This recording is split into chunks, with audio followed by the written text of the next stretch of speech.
Questions? I have a question on the Nasrudin tales. Yes, sir. The Nasrudin book. In a, I had DM'd you about them not so long ago, and you made a comment about the different versions or the different books of Nasrudin by E.D. Shah. Yes. And you mentioned that there were different uses for them, for the different books or something, and so I wanted you to clarify what you meant by that. Well, the three books that are used for teaching, the primary books are, I think, the Exploits, the Adventures, and the what's the third title? The Exploits of the Extraordinary Mulla Nasrudin. That's one. Then there's the what's the other title? The what? The Pleasantries. Oh, the Pleasantries. The Pleasantries of the Mulla Nasrudin. Yes, that's the second one. And what's the third one? I don't remember the titles offhand.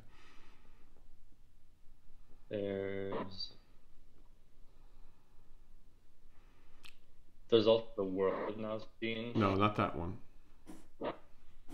That's not Pleasantry. one. The Pleasantries, yeah. The subtleties. No, the subtleties. The subtleties, okay. So, the subtleties, the exploits, and the pleasantries of the Mulla Nasrudin. All three of those are teaching tales, jokes. A joke book that teaches, and teaches very efficiently and effectively. But it takes time for some of them. What's the question? Well, so you made a comment about one of them being for like intellectuals or something. Is that the World of Nasrudin you're referring to? No, I think you misunderstood me. Maybe. All of them require a certain amount of patience and intelligence and perseverance of sorts. But the way they work is that over time they go off in your brain, and they're just kind of like little latent cherry bombs, is a way of visualizing them, that go off as you go through your life, and you can see the extraordinary richness and power of these teaching devices. Using jokes to teach is a Sufi specialty, and no one matches them for that. All right? I think that was a misunderstanding. So I see. So all the books are important. Those three, yes. Question.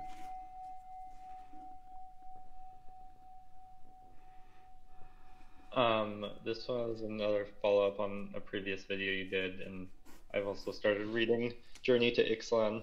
Mm-hmm. And you were asked a question about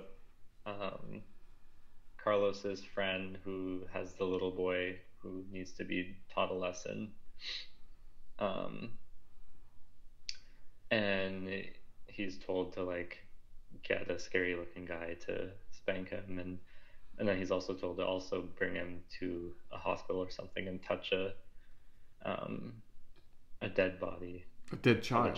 A dead child, yeah. A dead child with his left hand. And I've noticed there's other comments that Don Juan makes about the relative position of things, like the death being to the left. And I'm wondering what's the significance or the meaning of the relative positioning of things like that, or the usage of left. If you could tell me the significance of the language centers being on the left side of the brain and the synthetic or more creative functions on the right side of the brain, I could tell you the significance of those. I mean, it's just the way it is. Without getting into too much detail, there's not much yield in that, but the universe has left and right built into it, the one we look at. It's built into our brain, it's built into the stars, it's built into the rotation of water and down the bath drain. There's levo and dextro isomers of molecules and vitamins and things like that. It's just a feature of our reality. We have left and right in it. It's really quite extraordinary when you think about it. But beyond that, the detail's not going to have much yield. Okay. So, but remember, the right hemisphere goes to the left side of the body. The left hemisphere goes to the right side of the body. And the same thing with the optic nerve. But there's overlap, and we'll get into way too much detail. All right? Question. Okay.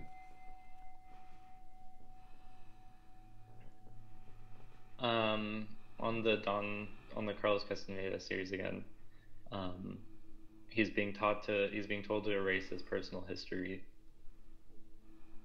So how can you erase your personal history but still be established in the world and say have a family? By not being silly, by understanding that what the purpose of it is to decrease self-importance. People live with themselves as the center of the universe.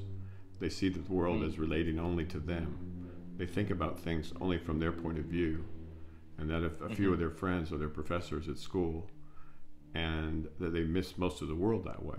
And so in the beginning, this is just the beginning, there's the very important directive to lose the self-importance, to minimize the ego just a little bit. And in the West in particular, we have an ego and ambition driven culture. Right? Now that doesn't mean to just be a lazy bum and not do anything because, oh, it's got ego in it, it's got ambition in it. No, you keep doing your work. Right. But you do it with a lot less self-importance.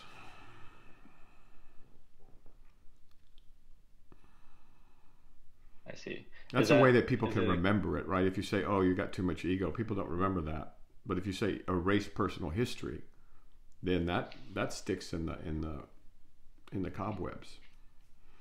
Is it equivalent to saying like remove attachments? It means remove attachment, or say it again? Yeah, like get rid of your attachments. Well, it's certainly along the same lines. Your attachment to self, to your own. Right. See, but because we all carry this model of self, this tiny little model of the self, which is not the self at all, but people worship at that altar for a long time. Right. And it creates no end to suffering. And here self includes like my job, my girlfriend, right? Well, everything you put my in front of is self. Right. And see, this is a parallel path to the path of Nisargadatta and Ramana Maharshi, which is, well, who is this self? And the Buddhists also, who is this self that you keep talking about? What is it really? And so you can do these two jointly, and they work together very nicely.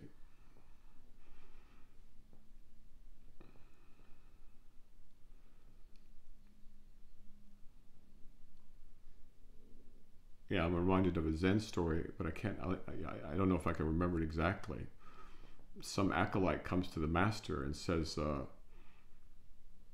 I can't, my mind's broken, I can't, something's wrong.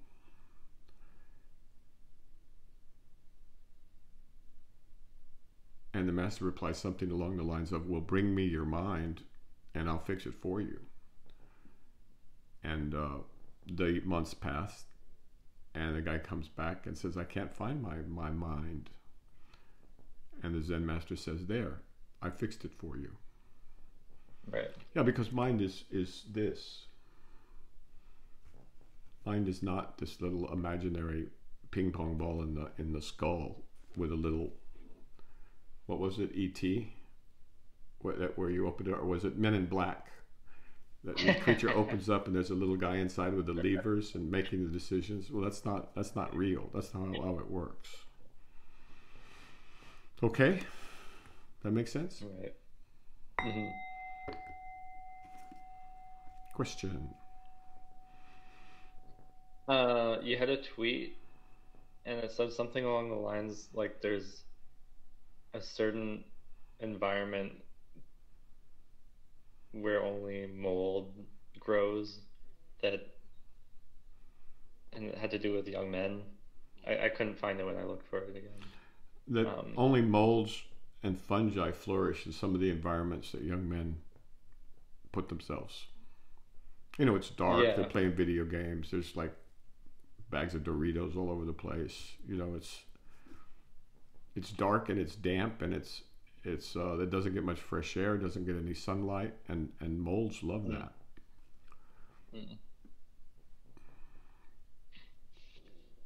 So the only thing that flourishes in there is molds and mushrooms. Maybe mushrooms might grow there, but it's no place for a human being, no place for a young man to be spending any appreciable amount of time. The hope is that someone might read that and leave the basement and go out and get some fresh air. I see.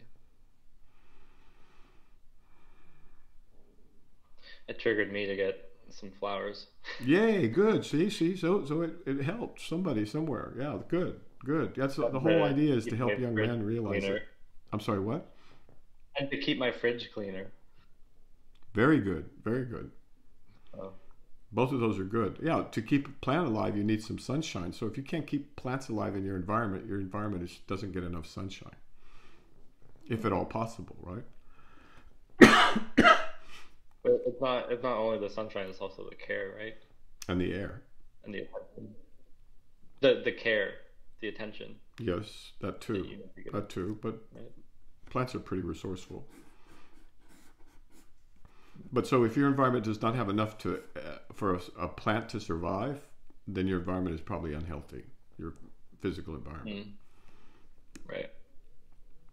You'd be surprised the life that some young men lead these days. And it's probably going to get worse as the VRs get better and better, the virtual realities in the video games. Yeah. Okay, sir? Does that answer that? Yep. Question. Okay, another one on Journey to Ixtlan. There's a few moments where Don Juan is getting agreements on what he calls agreements on what he things that he says from noises that are going on in the environment, like the coffee machine at the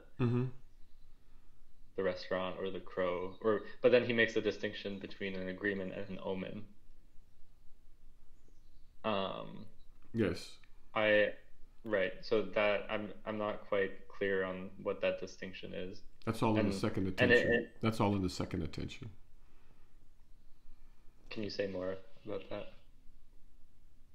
Well, there's the first attention, which is the logical, rational mind that we're kind of... Did you read Don Norris's Four Agreements? In the intro, he does a very good job, I think, of explaining to people that we make these agreements, that this is going to be this and this is going to be that, and our brains, and and later they get into much more elaborate theories of connections of luminous fibers, but all these are in the second attention. And so, going back to the first attention, it's all the things that we have names for. This is a stick. This is a pencil. This is a pencil sharpener. Right. But omens and signs are not part of that attention. It's another way of being in the world. We imagine that our way of being in the world is the only way, but that's not true. If you just spend some time with the Vajrayana folks, and they're using prayer wheels. They're using flags for blessings. They live in a whole different world than we do. Right. And that world is the world of the second attention.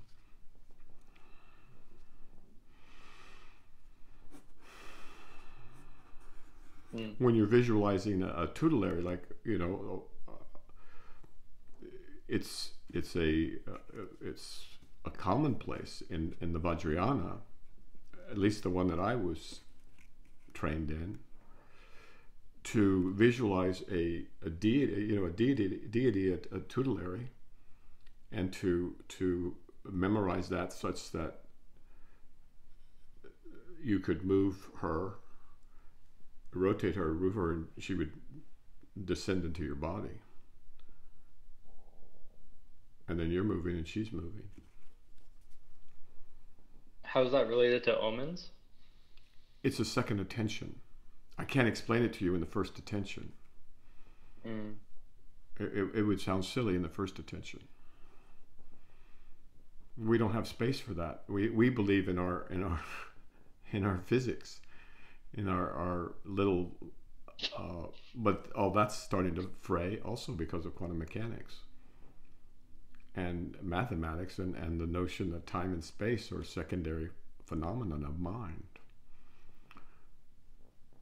I think it's both space and time. So as you go into a black hole, space and time, depending on who you talk to, they either change places to where time doesn't pass but space passes, which is fun, or the whole model falls apart. That's what a singularity is, when the model just falls apart.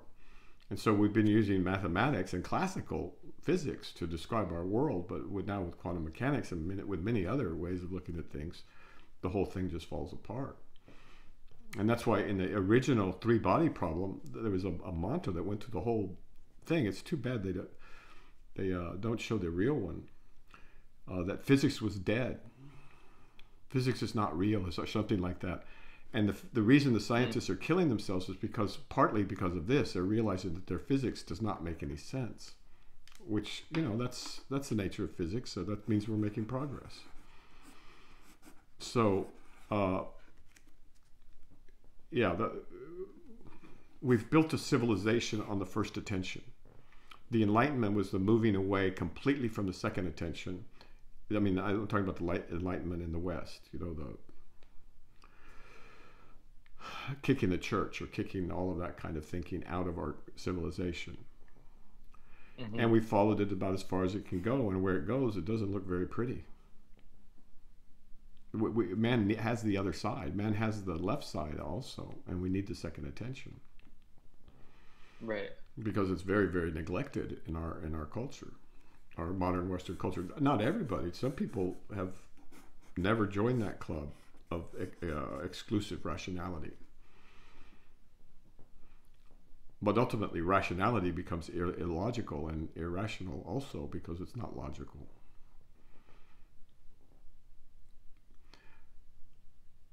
But even the division is an attempt to carve up the world. And the world is one. The world is one. Oh man, some of it's beautiful. For example, a day of power or a night of power. Those exist. But because if you don't believe they exist, then they don't exist. What does that mean? Well, for example, the Sufi say there's a time when anything can be done. There's a time when nothing can be done, and there's a time when some things can be done. There's a time when some things can be done, a time when nothing can be done, and times when everything can be done. Well, what's the difference in those times? As an example, and I hope they forgive me. I'm stepping on their. I'm just using that as an example. Yeah. But on a night of power, you can, in the second attention, much can be learned. So something like a night of power, is it a universal thing or is it personal? It depends on whether you're able to get into the second attention or not. If you live exclusively in the first attention, no, it's not possible in the first attention.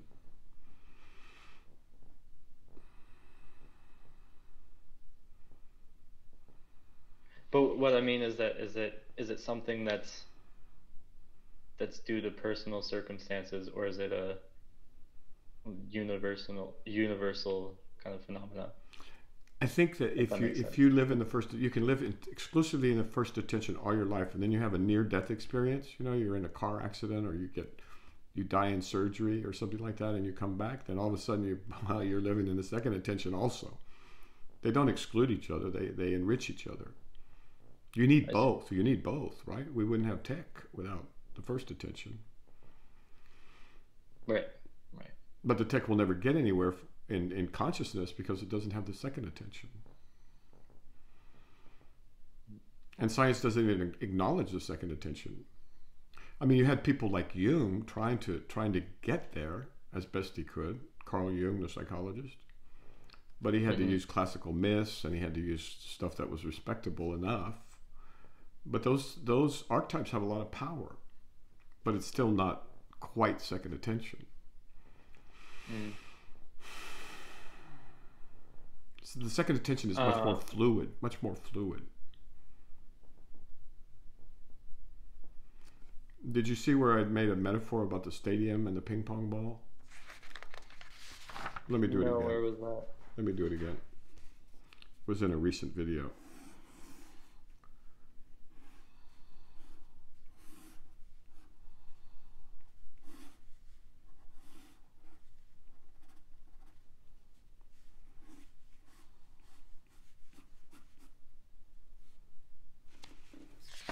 This isn't very well drawn, but can you imagine this? Instead of being a saucer, it's a football stadium. Okay? Yeah. On the football field, there's a ping pong ball. Okay, that's the first attention. That's all our logic, reason, mathematics, anything that can be named goes into that ping pong ball. That's the first attention. The stadium is the second attention. And this room and the outdoors for the width of the planet and then the size of the universe after that is the third attention, the Naqual. It's just a way to visualize it, that's all. So people live in that little ping pong ball, and that's where they live their life. Now other people live in the stadium, but that stadium is huge and the person can get lost in there in the second attention, and you can get really a lot of weird stuff going on in there. So you got to be careful. That's what kind of like the sorcerer's world is? Well, that word sorcery is one that's unfortunate and is retracted later in the series. Sorcery has all kinds of terrible connotations. I think Naqual is probably a better word, or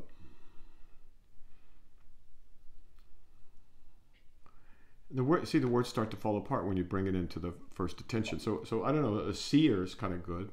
Vidente. Yeah, seer is better. Someone who can see the second attention and travel in the second attention without getting, superstitious or concrete or fixated in there. If you get fixated in the second attention, that's not a good thing. What does it mean to get fixated in the second attention? Well, let's say you're living in India and you have a statue of I don't know, I don't want to step on anybody's toes, but so we won't talk about Ganesh. We'll talk about a donkey in Mexico, a statue of a donkey in Mexico. And somehow or another, there's a little cult that's built up around this donkey. And then people start, this little sculpture of the donkey, and people start worshiping the donkey, right? That's just, that's falling off the rails.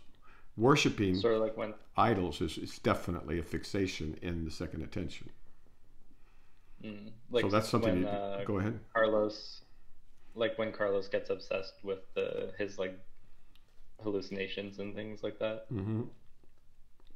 Carlos is a real mess, but they're trying to take him out of the world of his university studies and anthropology, where you look at people as objects or creatures to be studied like that, and to move him out of there into the possibility that not only is there something to learn from these ancient cultures, but there's something very substantial and important that needs to be learned by the industrialized or I shouldn't say hyper, I should say exclusively first attention West. So you can't mention any of this stuff in school or they'll kick you out. Right. Which is crazy, because in psychiatry, most of the work, frankly, gets done in the second attention.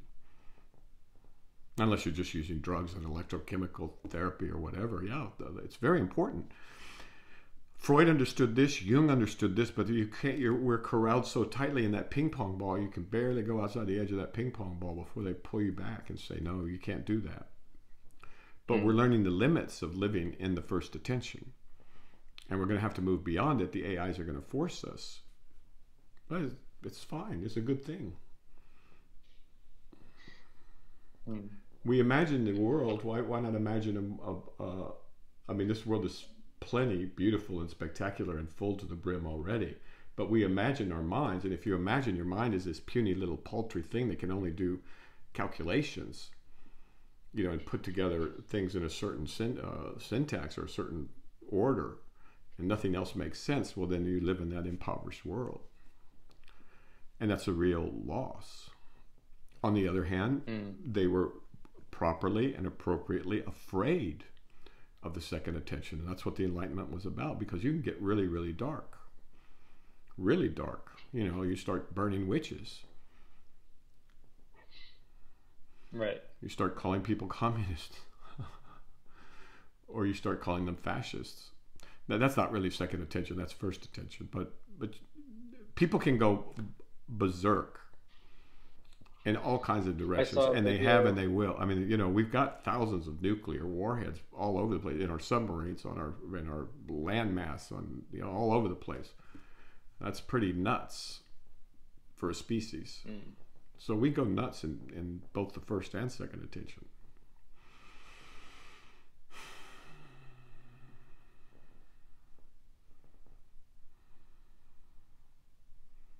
And how do you be careful in the second attention then? To not go nuts. Well, the first thing is to make sure you've got all your ducks in a row in terms of your life. Your feet on the ground. Right. You make sure you can function in the first attention. Right. Perfectly.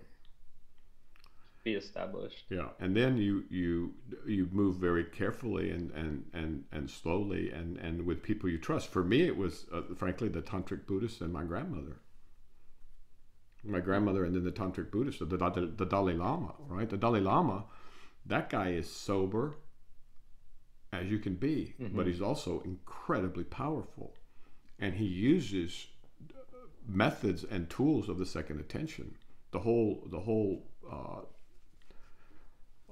Mahayana, no, not the Mahayana entirely, but the whole Vajrayana program, it's part of it. And and part of the practice would be like making mandalas, and then wiping them off with your arm, mandalas of barley on a copper plate. Does that make any sense from the first attention? No, it does not. But from the second attention, then you start to learn that, wait a minute, maybe these guys know something that we don't, and they do. They do. And in terms of personal development and development of consciousness, both they and the Sufis, to use those as an example, but Taoists the same thing. They use this to as tools to purify, refine, and elevate consciousness. If elevate's the right word, it's not really the right word. Broaden and deepen and clarify consciousness. They use it for clarity. Right. So you don't go into the second attention half-cocked.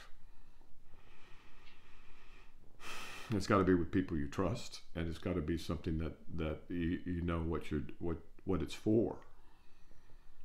Or you can really really screw up, and this happens with some mentally ill people. They're psychotic, and they're trapped in the second attention. Right. And that's no fun. That's no fun. You got to be able to move both. I was gonna bring that up. I saw a video of somebody with schizophrenia describing his experience, and he's saying that he thinks he's God, and God's telling him to go drown these kids or something. That happens in postpartum psychosis. Yeah, there's several situations where the brain goes, and it's a brain problem. And, okay, so what I do is I ask people to imagine losing their hand. That would suck. Losing your arm, that would suck. Losing your leg, losing your mind is 100 times worse than that. The suffering is not something you would wish on anyone ever. But those are brain degenerative diseases, and we're not talking about that. Oh, well, they may not be degenerative, and postpartum psychosis is not degenerative, but schizophrenia is. Yeah, and then we convict them for murder. I know that happened recently in Houston. So it's a double tragedy. So we get off that. That's a hardcore subject. No, I mean, I spent many years of my life in a mental institution for the most psychotic patients in Massachusetts. And it was very good training. And also, I spent time in a hospital specifically for the criminally insane, and that's a scary place to be.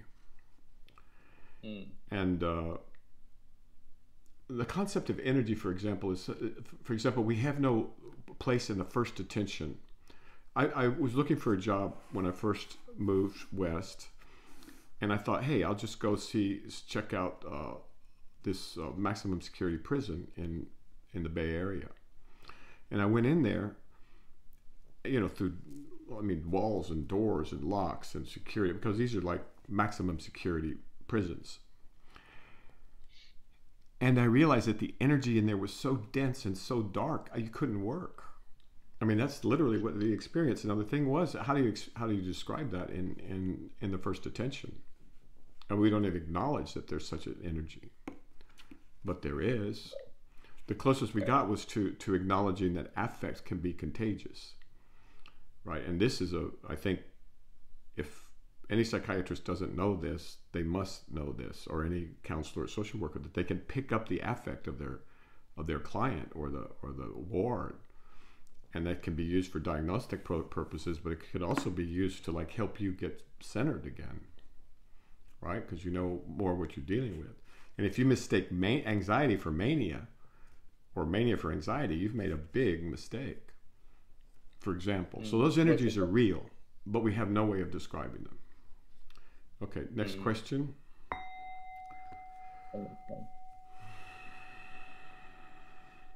What does it mean to travel in the second attention? Well, who's speaking? Well, you mentioned that just now. What did I say specifically?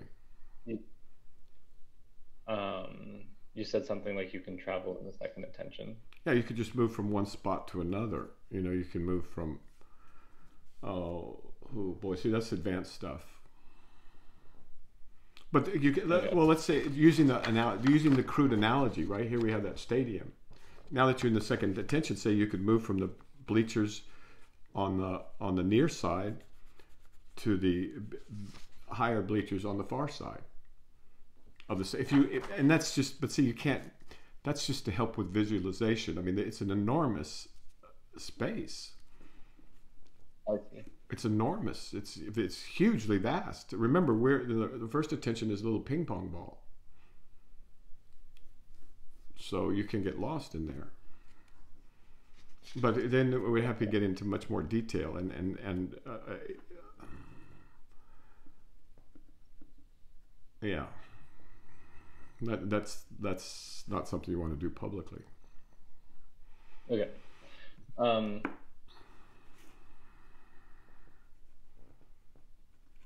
On the topic of like omens and the second attention, is there a risk of like mistaking it? So say I'm like walking outside and I see a bird flying or something. Absolutely. And there's another error, which is missing it altogether. Remember, this is mind. This is going to sound crazy, and I'm sorry, but it's true. Those birds are thoughts, just like the ones in your mind. They're just bird thoughts. Right. And so I'm aware of that. So I try to pay attention to them and like listen to them. Nothing wrong with listening to birds.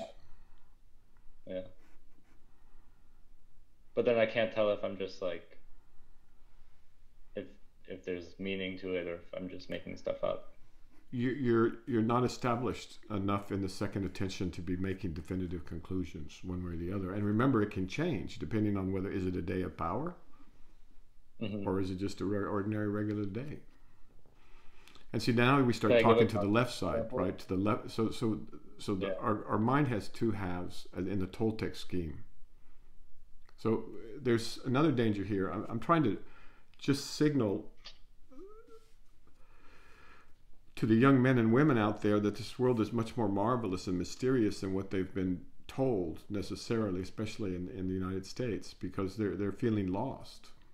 And so there are different parts of awareness, and there's a part of awareness that is much freer Yeah, freer. And that part is called I need to think more about this before I say anything too public about it. But clearly, I mean, isn't it kind of obvious that the Tibetan Buddhists are onto something? Yeah. I mean, that the Zen Buddhists, when they talk about the what is the hara down here, the energy center in the center of the body, that they're talking about something real. And that when we say that somebody has a certain kind of energy, you know, this person's energy is off or whatever, that there's something real there, but none of that fits into the right side. You see? Something like that. But it has to be done carefully, because we don't want people going off the rails. We want to move forward, not backwards. You don't want to get into superstition and dumb things. Yeah, I think that's what I'm getting at. But so you must be grounded in what mind is. And so part of the problem here is that you're trying to teach people about their own minds, but they think their mind is still this little constrained little thing in their skull. And so the first part of liberation is the freedom from a false self. And so that's a more important preliminary in every tradition, is the freedom from just the ego as the driver of your life. The ego is a German word for I, the I. That's Freud's word, I, ego. Okay, sir. It's vast. Okay. It's rewarding. It's very useful for warriors, especially young ones that are just starting out and want to find a life that's rich and rewarding. But it's full of perils, and so you got to be real careful, circumspect. Okay. Yeah. So I had an experience the other day that feels relevant, but I don't know if it is or not. Can I? Sure. We'll see. So I was on my balcony with my girlfriend, and it was sunset, and it was very beautiful, and there was lots of birds flying around, and I had this feeling that there was power, you know, that came to mind.